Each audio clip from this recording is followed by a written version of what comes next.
How's the average consumer really doing? Well, new evidence that the recession never ended. Today, we're diving into the latest consumer sentiment data and exploring issues with the data itself. Wide disparities between data indicate massive structural economic issues, wages hitting all time lows, and if that wasn't bad enough, personal savings are dry and interest payments are at a critical level, seen only twice before, both followed by recessions. We'll tackle exploding consumer credit, assets, and unemployment across different groups, with some major cracks forming with certain populations.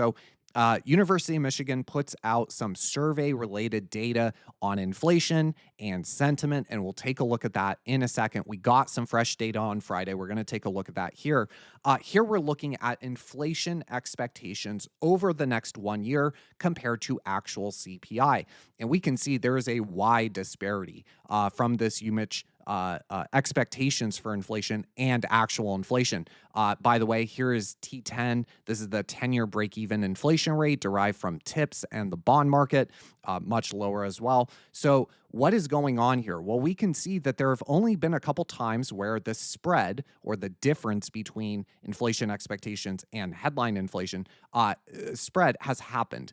And here it was because we got deflation with the actual data. So consumers were overstating inflation. They actually got deflation. And then here as well, in 2015, inflation expectations were about 2.8%. Well, we got basically almost deflation right then. So that is the only two times really, except for 2020, where inflation expectations minus CPI showed such a wide divergence. This is really the only time that you see inflation expectations higher, despite not because CPI is falling, not because CPI is falling more than consumers expect, which consumers are not really used to deflation. So that makes sense that it would kind of surprise them here and here as well. Here, what we're seeing is much higher. I mean, almost double the rate that actual inflation is coming in. So something is clearly going on with inflation expectations. Here's the preliminary data, and consumers expect to lose their jobs. So we can see that the percent of consumers expecting more unemployment over the next year, very, very high, as are the probability of losing a job during the next 5 years. Both of those are at levels really kind of not really seen, generally speaking, outside of recession. So this is another really notable one. Here's consumer sentiment relative to real GDP, inflation adjusted growth of the US economy. And that is a growth rate that we're looking at with real GDP over here.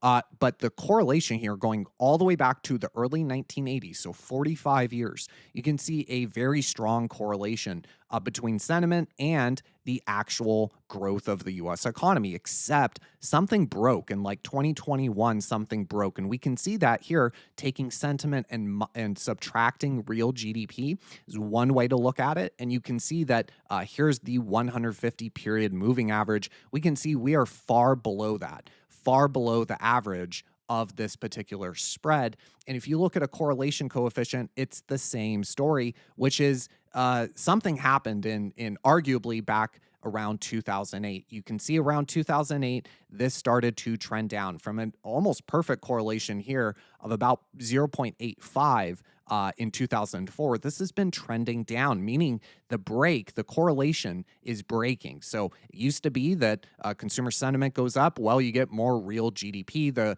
It generally coincides with the economy doing better. But as we can see, going back arguably to the early 2000s, this has been weakening, but something really changed after 2021. Now, of course, it is important to mention with University of Michigan, the inflation expectations vary widely depending on party. So you can see that there. Zero Hedge has really hammered that point. So here we're looking at personal consumption expenditure index. PCE. This is one way of measuring inflation. This is the actual underlying index. But of course, as inflation goes up, people are going to spend more money because everything costs more. So you have to adjust for inflation. Once you do that, that is what we are looking at in red. And down here, you can see that real PCE growth or rate of change. Over a 12-month period, we are growing at about 2%. Over a 6-month period, we are only growing at 0.4%. If we zoom in here, we can see that this has been starting to tick up again over the most recent print, but is still below that December 2024 data now. There is holiday shopping, and there's some degree of seasonality to personal spending. Now, here is a real consumer spending, and we can see that that is about $16 trillion. Here is personal spending, real consumer spending on a quarter over quarter rate of change basis, growing at about 1.6%. That is very in line with our 12-month annual rate of change for consumer spending. So it's still growing, is not growing nearly as strong as it used to in, say, the 80s or the 90s. Now, consumer credit, here is the nominal change for how much consumer credit has actually grown. And over the past month, it has grown by $16 billion. So that is not an insignificant amount of money. And if we look at the 12-month average, it is running at $10.2 billion per month. Now, remember, we live in a debt-based monetary system. Every debt issued is basically money printing or credit creation, private credit creation. So money is debt and debt is money. And we are printing, again, on average, the 12-month average, every time a loan gets extended, money is created. We are creating about $10.2 billion per month, at least on the consumer credit side. So here is a revolving credit or credit cards. And again, this is a percent change. We can see that this grew at 9.6%. So the level of credit cards in terms of credit or debt, depending on who you are, that grew at 9.6% on a month over month basis. This is monthly data. If you look at the 6-month and 12-month average, they are both running at about 3%. So we can see that disinflation as the economy has slowed and we've gotten disinflation. We can see that credit card debt or credit has grown at a slower rate, but it is still growing at about 3%. Now, it's important to point out two other things. Credit card interest rate, very, very, very, very high at about 22.5%. If we look at the charge off rate, this is interesting. Going back over the past 12 months or so, this has actually started to decline, but it is near somewhat elevated rates, especially if you compare to the post 2008 GFC recovery. It is still higher than that post 2008 GFC recovery. Here we're looking at the balance of money market funds. This continues to set a new all-time high. So in your brokerage, when you see cash and cash-like equivalents and you're getting interest on it, that is most likely a money market fund. This is where the net asset value is always one at the end of the day, very liquid, but you do get some interest rate. Now, money market funds keep hitting new all-time highs. $7.5 trillion.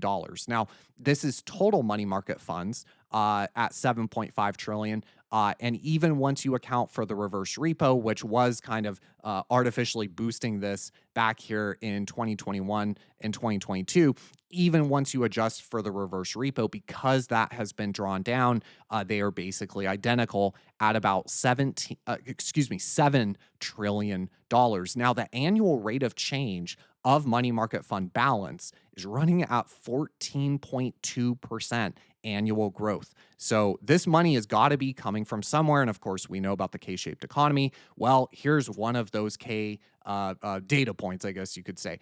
So this is homeowner equity, and it just reached a new all-time high of $35.7 trillion. Now, this is equity that can be tapped by consumers as a piggy bank of sorts. Now, they could either sell their home and maybe start to rent and pocket the difference, whatever equity they have, or they could get a home equity line of credit. Now, it's important to point out that over the past 12 months, this homeowner equity has grown at basically 0%. There has been some volatility, some chopping, especially in certain areas, but on a national aggregate basis, the average home price is going up, and it is going up and setting new all-time highs basically every month. Now, certain areas are seeing declines. I think Texas and Florida are some of the hardest hit, but in general, nationwide, uh, home prices are going up, at least average home prices. So, are consumers tapping their home equity? Well, here we can look at that. Here's home equity loans, the level of home equity loans. And we can see a deleveraging after 2008, a broad based secular deleveraging that went on for about 10, 15 years. Well, it has started to pick up about $271 billion, dollars, at least in revolving home equity loans. Now, here's the 12-month rate of change. And I will point out that this has kind of started to accelerate going back to the end of 2023. This is one way that consumers who are tapped out, this is one of their piggy banks that you can go to come up with some extra cash. You can get a loan against your equity that is accrued in your house, mainly by money printing and currency debasement.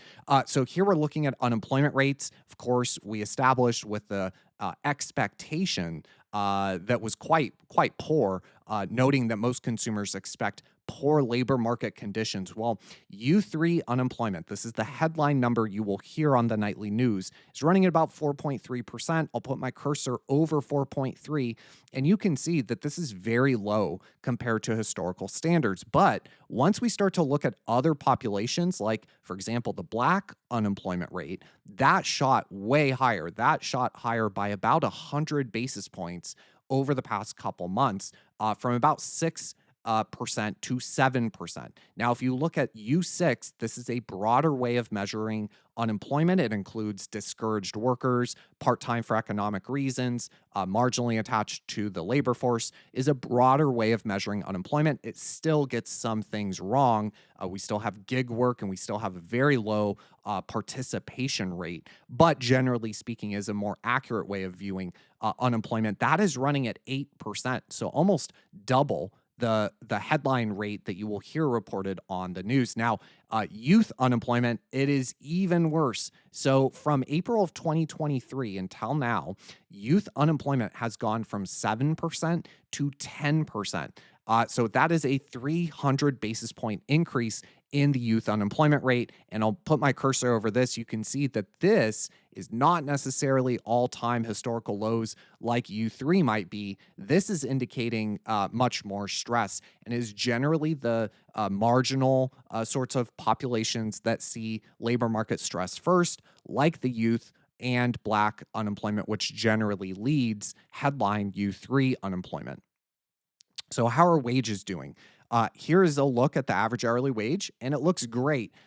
In fact, going back to 2019, it is almost going parabolic. Well, again, you have to look at it relative to inflation because, yeah, your wage might have gone up 1%, but if inflation went up 5%, you are still poor. So, here, we're going to look at the actual money supply, and this is total wages for the entire labor force of America relative to the money supply. And if you go back here to, say, the early 80s, this peaked at about 87%. So if you totaled up every wage based on the average hourly wage multiplied by the average work week, if you did that, it was about 87% of the money supply. Well, now it is only 44%. Now, remember, the money supply, this is the literal money supply, the number of dollar units out there chasing goods and services. So, if you have a 50% decline over the past 45 years in wages as a share of M2 money supply,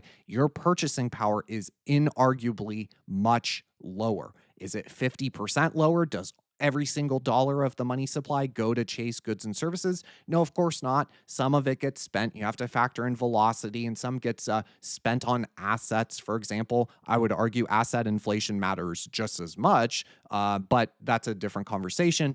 So it's not necessarily a 50% decline in the purchasing power of the average hourly wage.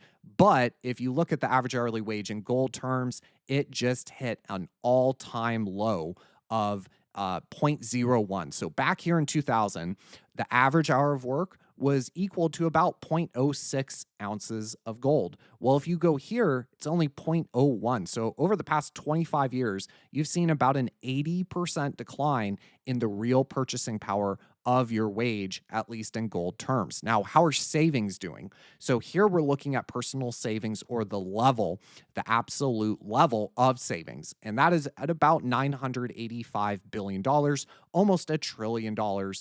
And that sounds very, very good. But again, once you look at it relative to the money supply, it is a different story. So you can see that it is indicating, if you look at it just in nominal terms, it's up and to the right. Everything looks okay. It's generally in an uptrend. But once you adjust for the fact that the money supply has grown dramatically in that time period, again, the real purchasing power of those savings is nearly at an all-time low. The 12-month rate of change for personal savings is running at about 5.7% growth over the past 12 months, and that is looking at the nominal, or the white line. And then finally, here is really a chart that I keep coming back to. I find it very interesting. Here is the annual personal interest per person divided by the average hourly wage. I think it works out to about $3,000 per person, but the formula is there if you would like to look it up. This is the annual interest per person divided by the average hourly wage, which tells you the hours of work needed for the average person to pay their annual interest obligations. What we can see is that it generally hits this level of about 110. It's only done that two other times before. And the first time was followed by .com and the recession there. And the second time was followed by 2008 and the GFC. Now, we hit that. We actually hit a new all-time high. We went as high as 114, 115, and we have been declining. So there's some degree of indication that there's been some amount of deleveraging, but you can see how much that rising rate environment, those Fed rate hikes, you can see how much that affected the average American in terms of the number of hours they have to work to pay their interest obligations. It went from 60 hours, or about 1.5 full-time work weeks, all the way up to 104, or 2.5 full-time work weeks per year just to pay interest. Now, is it just a coincidence or correlation that the only other two times it is hit up here at 110 that we had a recession right after? Well, if you think about it, it does kind of make sense. Once people start to get squeezed, they cut back on spending. They might even start defaulting. Well, we mentioned the debt-based monetary system. You start defaulting, and it can get pretty ugly pretty quickly. Or if you pull back on spending, it can also get ugly pretty quickly, considering how much of the American economy is consumer spending. So consumers start to feel pinched, apparently, right here at about 110 hours to service their debt. And then, generally speaking, they might pull back on consumption. They might default. If we go back to the credit cards, you can see that the charge-off rate is slightly elevated, at least compared to the post-2008 GFC reality. However, it is not spiking at levels like you see during a full-blown recession, although I'll point out it moves higher through the recession. So as the recession is going on, the charge-off rate is obviously going up. So if we are at the start of a recession, then obviously this could go much higher through the recession. So anyways, hopefully that was helpful. Good pulse check on the average American, and I will catch you in the next one.